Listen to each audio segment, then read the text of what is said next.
So this is all the parts required for the putting the bearings and seals in the side plates. So first you got to push in the bushings.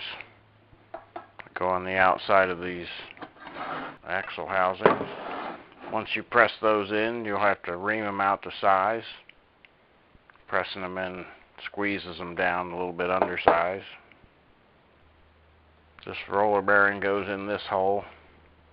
I got the seal that goes on the outside. This is a roller bearing here of a different type. These two go in the lower housing. When you use this type of bearing, they provide you with these spacers that's got to go behind the bearing.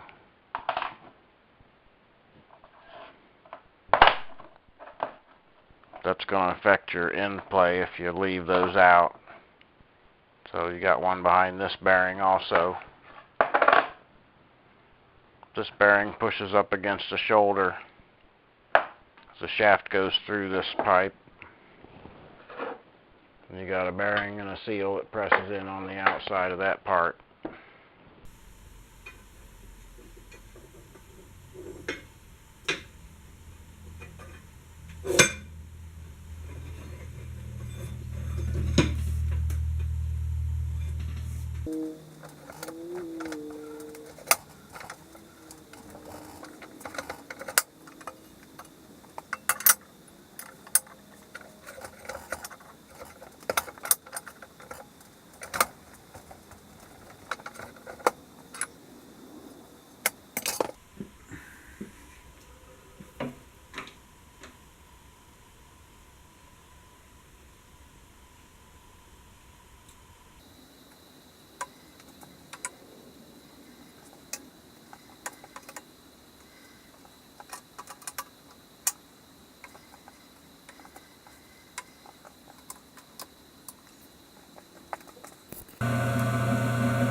This shaft here, which is where the brake drum goes on, see it has a snap ring slot right there, snap ring groove.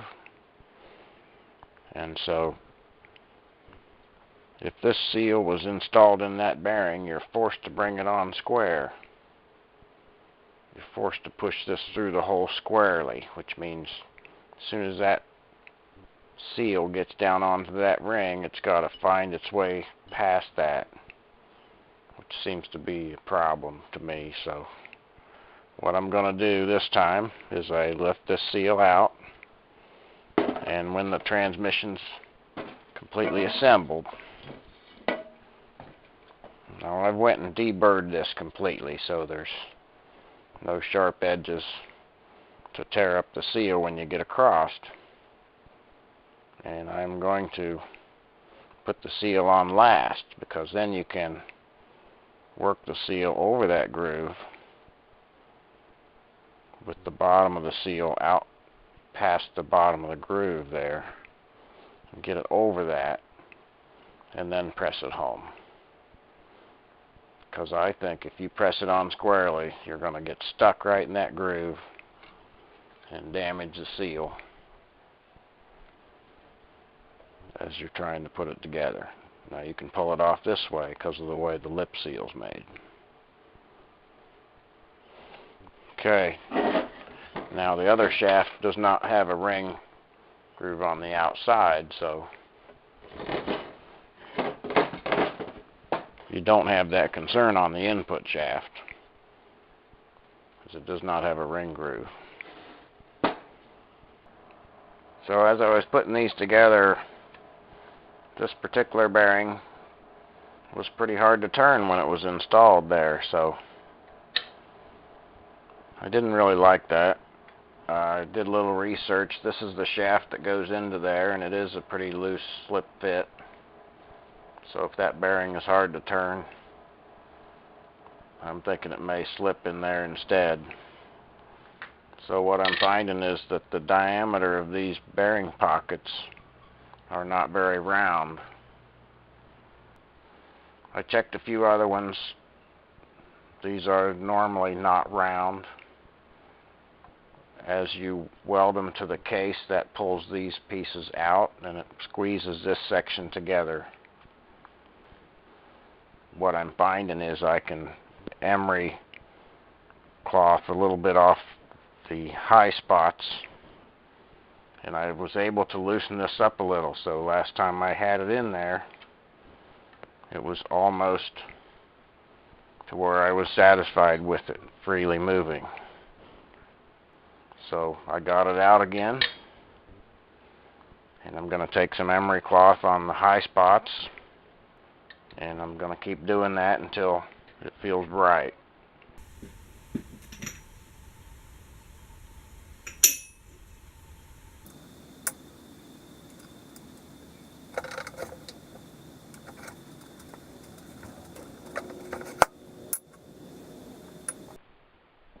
Normally I ream all the bushings after you press them in because they get squeezed down to undersize. In this case, the pin that this rides on measures a few thousandths undersize, and it's not worn because it measures that consistently, and you don't feel any ledges there. So we don't have to ream this one. Put it in like that.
Alright, got this needle bearing to press in. and it looks like it would be more stable if I do it upside down.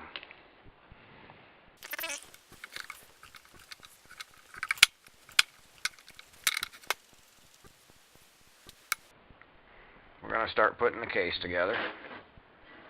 I got it all cleaned up. I ran a tap through all the holes of the various sizes.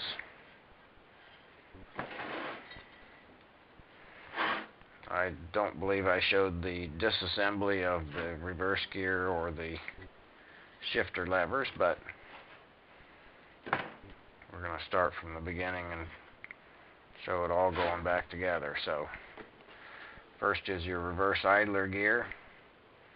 The chamfered edge goes to the left. So I don't know if this is necessary, but these gears have quite a bit of play side to side. I assume it's for manufacturing tolerances, so because these are not machined surfaces in here.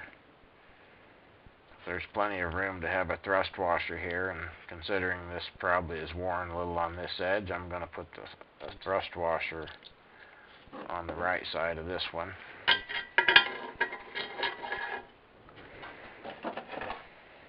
Now I got to use something to put through the hole to line up this washer. Then you can push your pin through this side. Get the washer right in there.